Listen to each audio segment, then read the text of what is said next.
Alright, today we're doing chicken marsala. This was the most popular dish at the first real restaurant I worked at in San Francisco called Ryan's Cafe. So hello anyone that remembers Ryan's Cafe, especially Lenore and Michael. How you doing? I have 2 chicken breasts. Those are boneless, but I got the skin on them. I sliced up 5 or 6 button mushrooms. I got some flour, some butter, some chopped parsley, some shallot, and a little bit of salt and pepper. Now you know my new system. You got to go to the website if you want to see the ingredient amounts and read the story and so forth. Quick note on the chicken breasts. See, this one has that little fillet attached. All right. Sometimes when you buy chicken breast, one breast will have that fillet attached and one won't, and they won't cook evenly. So these both had it. I'm going to leave it on there. Some people pull that off.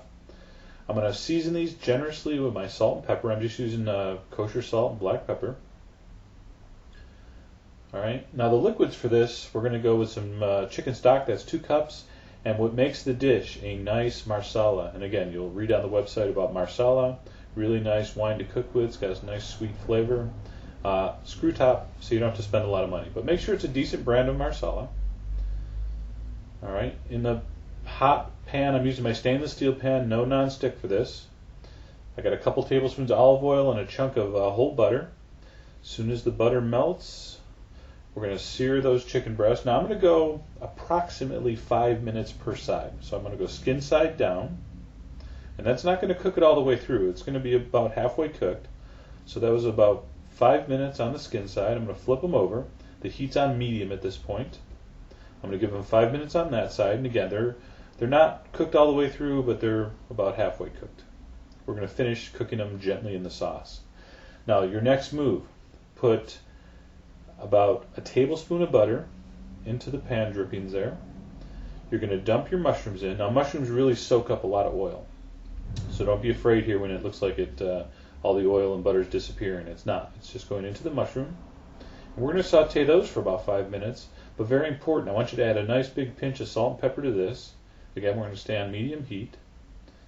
All right, so a nice big pinch of salt and pepper. That's going to draw out the liquid of the mushroom. It's going to help saute. It's going to help them caramelize a little quicker as the water evaporates. And after about 5 minutes, you can see you're getting a nice little brown color on them. I'm going to add a couple tablespoons of minced shallot.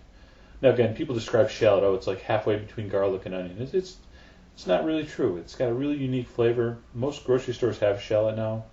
So I'm going to give those a little swirl in that hot pan.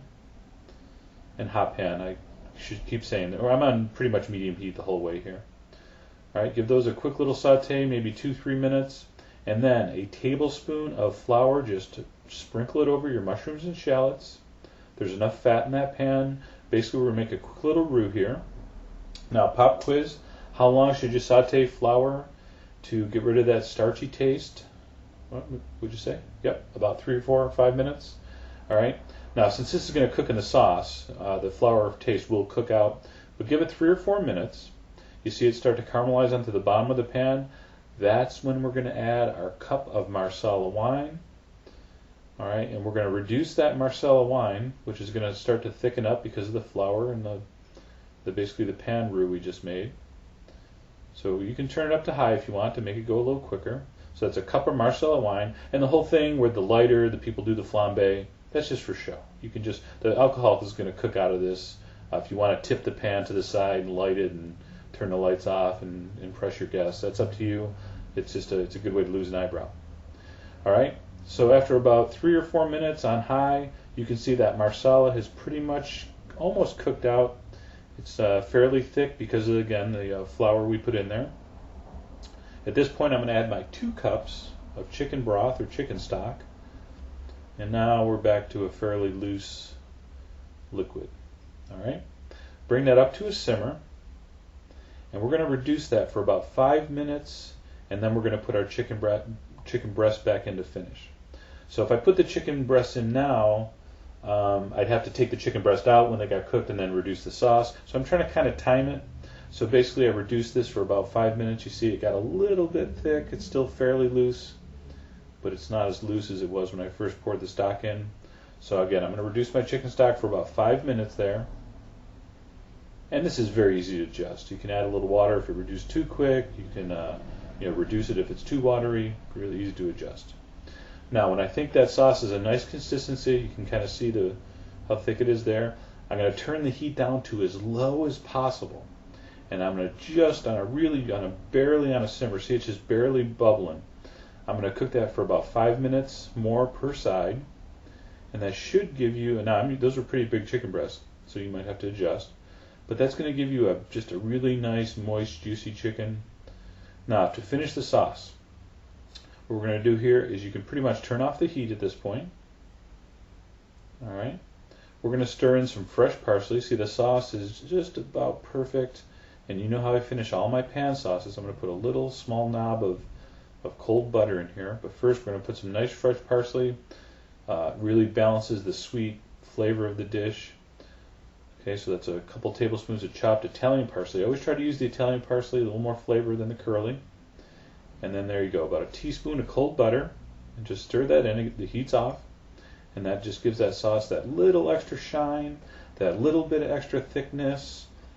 All right, and I just spoon it over the breast. That's just for effect. That's just it's showbiz. God, it smells incredible. I mean, Marsala wine is so delicious. It makes it just a fantastic chicken sauce. By the way, this was a request from a viewer. I couldn't quite get their chicken Marsala down. Now, how we served it at Ryan's Cafe: piece of toasted bread, 1 chicken breast on top, a little side salad.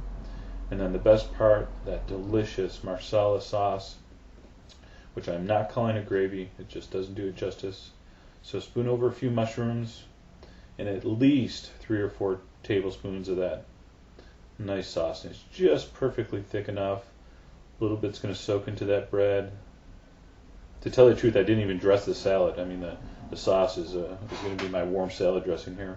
And that's it, chicken Marsala. That is just one of my all-time favorites, probably because, again, it was the first dish I learned at this restaurant called Ryan's in San Francisco, my first real chef/sous chef job. So anyway, I hope you give that a try. It's really easy. All the information will be on the site about the Marsala wine and the ingredient amounts. And as always, enjoy.